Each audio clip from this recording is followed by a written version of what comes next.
નવસારીમાં પાણી પુરવઠા કૌભાંડને લઈ મોટા સમાચાર સામે આવી રહ્યા છે। આરોપી નાયબ કાર્યપાલક ઇજનેર પાલ બંસલની વધી મુશ્કેલી। નાયબ કાર્યપાલક ઇજનેર પાલ બંસલના 4 દિવસના રિમાન્ડ મંજૂર। આરોપી પાલ બંસલની પૂછપરછમાં થઈ શકે અનેક ખુલાસા। બોગસ ડોક્યુમેન્ટ સહિતના મુદ્દે થઈ શકે ખુલાસા। અગાઉ વિભાગના 14 અધિકારી કર્મચારીની થઈ શકે છે ધરપકડ। 90 થી વધારે ગામમાં કાગળ પર જ કામ બતાવી આચર્યું હતું કૌભાંડ। કાગળ પર કામ બતાવી 9.55 કરોડ રૂપિયાનું કૌભાંડ આચર્યું હતું। તો આરોપી પાલ બંસલની પૂછપરછમાં અનેક મોટા ખુલાસા થઈ શકે છે। 90 થી વધારે ગામોમાં ફક્ત કાગળ પર કામગીરી બતાવી આ કૌભાંડ આચર્યું હતું।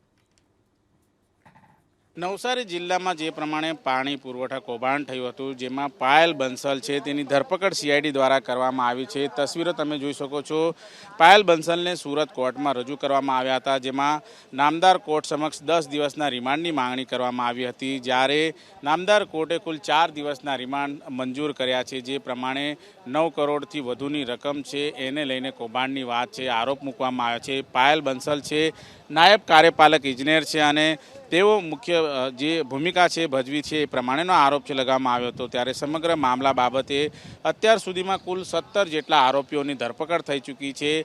પાયલ બંસલ ખુદ હાજર થઈ હોવાનું અત્યારે હાલ પ્રાથમિક માનવામાં આવી રહ્યું છે। હાજર થતાની સાથે જ તેમની ધરપકડ કરવામાં આવી હતી અને ત્યારબાદ આજે સુરત કોર્ટમાં તેમને રજૂ કરવામાં આવ્યા છે। સમગ્ર બાબતને લઈને તપાસના ધમધમાટ શરૂ કરાયા હતા। જે અગાઉ સરકારી અધિકારી કર્મચારી અને કોન્ટ્રાક્ટર સહિત કુલ 17 જેટલા જે લોકો છે તેમની ધરપકડ થઈ ચૂકી છે અને અત્યારે પાયલ બંસલ છે એ પાયલ બંસલની ધરપકડ કરવા બાકી હતી ત્યારે તેઓ ફરાર ચાલી રહ્યા હતા। જો કે દિવાળી પહેલાં જે ઇજનેરો છે, કાર્યપાલક ઇજનેરો છે અને કોન્ટ્રાક્ટરો છે તેઓ જેલના સળિયા પાછળ ધકેલાઈ ચૂક્યા છે અને હવે પાયલ બંસલ જે મુખ્ય જે આરોપી બતાવવામાં આવતા હતા એ પાયલ બંસલને અત્યારે કોર્ટમાં રજૂ કરવામાં આવ્યા છે। સમગ્ર ઘટના બાબતે તપાસના ધમધમાટ શરૂ કરી દેવામાં આવ્યા છે અને પાયલ બંસલ છે તેમને અત્યારે હાલ કોર્ટમાંથી જે 4 દિવસના રિમાન્ડ મંજૂર કરવામાં આવ્યા છે તેને લઈને પૂછપરછ કરવામાં આવશે કે તેમણે કઈ રીતે કૌભાંડ આચર્યા અને કઈ રીતે બોગસ બિલો બનાવ્યા।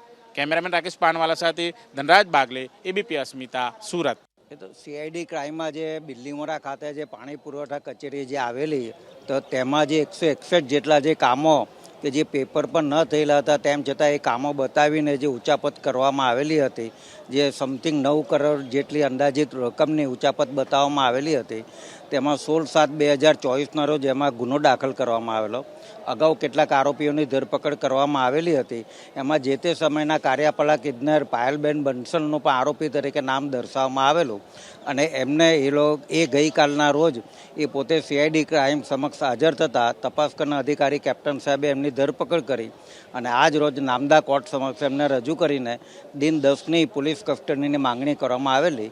નામદા કોર્ટે બંને પક્ષને સાંભળીને એમને શનિવારે સવારના 11 વાગ્યા સુધીની પોલીસ કસ્ટડી મંજૂર કરેલ છે।